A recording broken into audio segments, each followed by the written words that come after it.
നമുക്ക് ചരിത്രം ഒന്ന് പരിശോധിക്കാം. ഇന്ത്യ വിഭജിക്കപ്പെട്ടു എന്നുള്ളത് വസ്തുതയാണ്.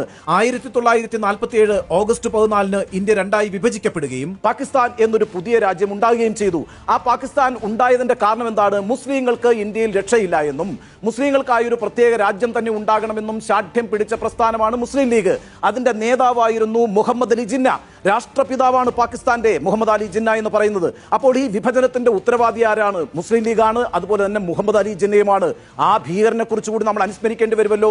അപ്പൊ ആ ഭീകരനെ മാത്രം അനുസ്മരിച്ചാൽ മതിയോ? ചരിത്രം പരിശോധിക്കുമ്പോൾ മുഹമ്മദ് അലി ജിന്ന മാത്രമാണോ ഇന്ത്യ വിഭജനത്തിന്റെ കാരണക്കാരൻ എന്ന കാര്യം കൂടി നമ്മൾ പരിശോധിക്കണമല്ലോ.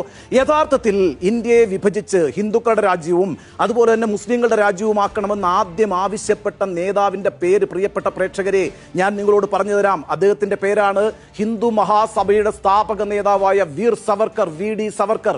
വി.ഡി. സവർക്കറാണ് ടു നേഷൻ തിയറി, ദ്വിരാഷ്ട്ര സിദ്ധാന്തം ആദ്യമായി അവതരിപ്പിക്കുന്നത്. അതിന് അദ്ദേഹത്തിന് കൃത്യമായ ഒരു വിശദീകരണവും ഉണ്ടായിരുന്നു കേട്ടോ. അദ്ദേഹം പറഞ്ഞത് എന്താണെന്ന് വെച്ചാൽ, ഇന്ത്യ എന്ന് പറയുന്നത് മുസ്ലിങ്ങളും അതുപോലെ തന്നെ ഹിന്ദുക്കളും ഒന്നിച്ചു ജീവിക്കുന്ന ഒരു രാജ്യമാകാൻ പാടില്ല. കാരണം എന്ന് വെച്ചാൽ ഇന്ത്യ ഹിന്ദുക്കളുടെ മാത്രം രാജ്യമാണ്. ഹിന്ദുക്കളുടെ പിതൃഭൂമിയാണ് ഇന്ത്യ എന്ന് മാത്രവുമല്ല, അവരുടെ ഹോളി ലാൻഡ്, പരിശുദ്ധ ഭൂമിയും ഇന്ത്യ തന്നെയാണ്. എന്നാൽ മുസ്ലിങ്ങൾ അങ്ങനെയല്ലല്ലോ. അവർ കടന്നു വന്നവരല്ലേ. അവരുടെ പിതൃഭൂമി ഒരുപക്ഷെ ഇന്ത്യ ആയിരിക്കാം, പക്ഷെ അവരുടെ ഹോളി ലാൻഡ്, പരിശുദ്ധ ഭൂമി ഇന്ത്യയല്ല, അത് മക്കയോ മദീനയോ ആണ്. അപ്പൊ അങ്ങനെയുള്ളവർ ഇന്ത്യയിൽ താമസിച്ചുകൂടാ. അതുകൊണ്ട് ഇന്ത്യ എന്ന് പറയുന്നത് ഹിന്ദുക്കൾക്ക് മാത്രം അവകാശപ്പെട്ട ഒരു രാജ്യമാണെന്നും മുസ്ലിങ്ങളെ പുറത്താക്കണമെന്നും അവർക്ക് വേണമെങ്കിൽ മറ്റൊരു രാഷ്ട്രം ഉണ്ടാക്കി നൽകാമെന്നും പറഞ്ഞ ആദ്യത്തെ നേതാവിന്റെ പേര് വി.ഡി. സവർക്കർ എന്നാണ്. അദ്ദേഹം ഈ അഭിപ്രായം പറഞ്ഞപ്പോൾ തന്നെ മുസ്ലിം ലീഗിനും മുഹമ്മദ് അലി ജിന്ന അടക്കമുള്ള നേതാക്കൾക്കും അപകടം മണത്തു.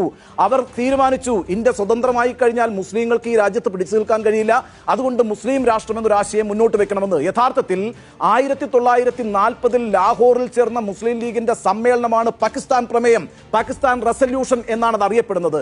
ആ പ്രമേയം പാസ്സാക്കുന്നത് അതിന് 3 വർഷം മുമ്പ് തന്നെ വി.ഡി. സവർക്കർ ഈ ആശയം മുന്നോട്ട് വെച്ചിരുന്നു. അപ്പോ നമ്മൾ ഈ പറയുന്ന മുഹമ്മദ് അലി ജിന്നയെ മാത്രം ഓർത്താൽ പോരല്ലോ, വി.ഡി. സവർക്കറെയും നമ്മൾ ഓർമ്മിക്കണമല്ലോ. കാരണം ഇന്ത്യ വിഭജിക്കപ്പെടുന്നതിന്റെ പ്രധാന ഉത്തരവാദികളിൽ ഒരാൾ ജിന്നയായിരിക്കുമ്പോൾ മറുവശത്ത് വി.ഡി. സവർക്കറുമുണ്ട്. ആ ചരിത്രം നമ്മൾ കാണാതെ പോകരുത്.